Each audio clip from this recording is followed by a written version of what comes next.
Sean Spicer, in an attempt to justify Trump's launch of over 50 Tomahawk missiles in the Syrian Air Force Base, made this claim recently. We didn't use chemical weapons in World War II. You had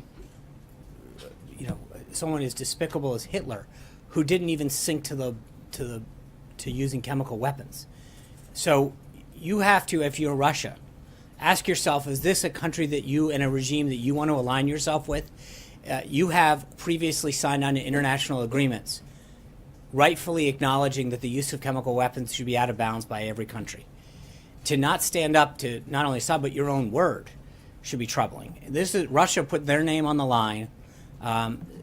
So it's not a question of how long that alliance has lasted, but at what point do they recognize that they are now getting on the wrong side of history in a really bad way really quickly? And again, look at the countries that are standing with them: Iran, Syria, North Korea. This is not a team you want to be on.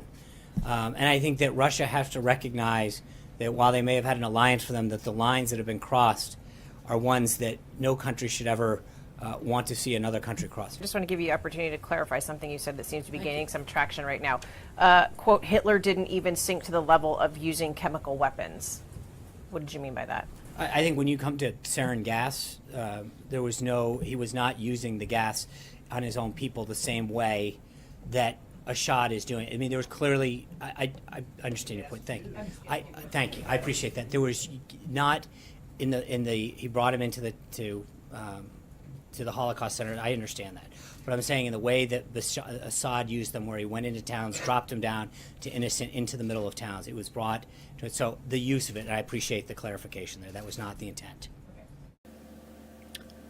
Every person on the planet is aware that Jewish refugees were murdered with Zyklon B by the Nazis, and there's probably more investigation into Spicer's comments than in the actual use of chemical weapons in Syria, if you think about it. This administration has spent so much of their time trying to introduce comfortability with alternative facts, and it's not working. Press office on day one. Don't be so overly dramatic about it, Chuck. You're saying it's a falsehood, and they're giving Sean Spicer, our press secretary, gave alternative facts to that. But the point remains. Alternative facts? Alternative. Now, you might be saying this is just a simple slip of the tongue. Spicy didn't mean it.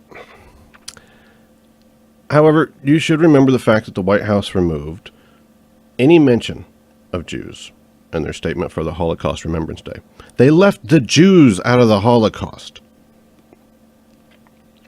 Also, while being asked about concerns of anti-Semitism by a Jewish reporter named Jake Turks from Ami magazine, which bills itself as the new standard in Jewish media, Trump responded by telling him to be quiet. Sit down. Before this video you're about to see, I want you to be aware. Jake prefaced his question by saying he didn't think the administration was anti-Semitic. He even mentioned Trump's Jewish grandchildren as kind of an olive branch to him, trying to calm him down. He knows he's dealing with this combustible, unpredictable guy. And this is what he gets. There's been a report out that 48 bomb threats have been made against Jewish centers all across the country in the last couple of weeks. There are people who are committing anti-Semitic acts or threatening to. You see, he said he was going to ask a very simple, easy question. And it's not. It's not a simple question, not a fair question. Okay, sit down. I understand the rest of your question. So here's the story, folks.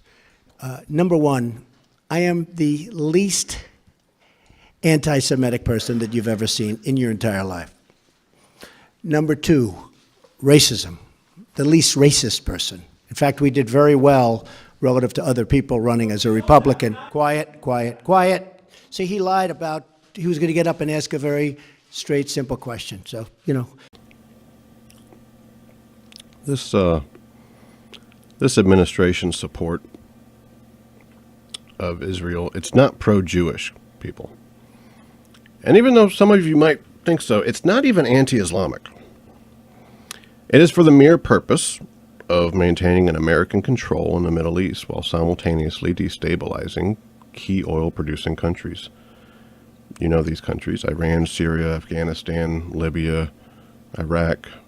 All the countries you hear about us bombing, yeah, those. Despite the right-wing narrative that Obama was anti-Israeli, Trump's strategy is not all that different from the previous administration. If you recall, Hillary Clinton didn't say this about Gaddafi because she cared about Libyans. So, I mean, that is the land of unconfirmed. Yes, we came, we saw, he died. Now, let me just read you something I have here. In 2016 alone, the U.S. dropped over 12,000 bombs in Syria, 12,000 on Iraq, over 1,000 in Afghanistan, about 500 in Libya, 35 in Yemen, 14 in Somalia, and 3 on Pakistan, coming to a total of 26,000 bombs. That's just last year. That's an average of 72 bombs every day, the equivalent of 3 an hour. The attack on Syria isn't about gas children, okay?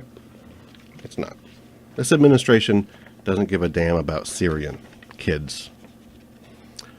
They ran on xenophobia, the refusal of Syrian refugees, and they supported a very anti-Syrian Brexit all along. Trump's support of Netanyahu isn't pro-Jewish. We didn't invade Iraq because of WMDs. The Gulf War wasn't fought because Naira saw babies getting pulled out of incubators. Vietnam wasn't started because the Vietnamese attacked American ships in the Gulf of Tonkin. We didn't nuke Japan because of Pearl Harbor. If your response to this is, well, then, Robert, what the hell is the reason? I'll read you this. The conjunction of an immense military establishment and a large arms industry is new in the American experience. The total influence, economic, political, even spiritual, is felt in every city, every state house, every office of the federal government. We recognize the imperative need for this development, yet we must not fail to comprehend its grave implications. Our toil, resources, and livelihood are all involved. So this is the very structure of our society.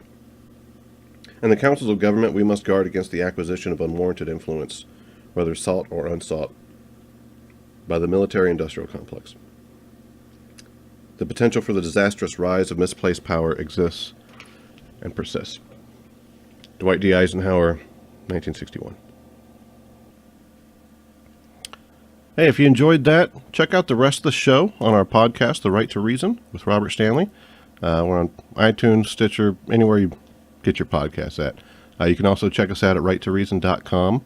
Look under books. There's a tab right there, and you'll find a lot of great books. You can get audio books through Audible.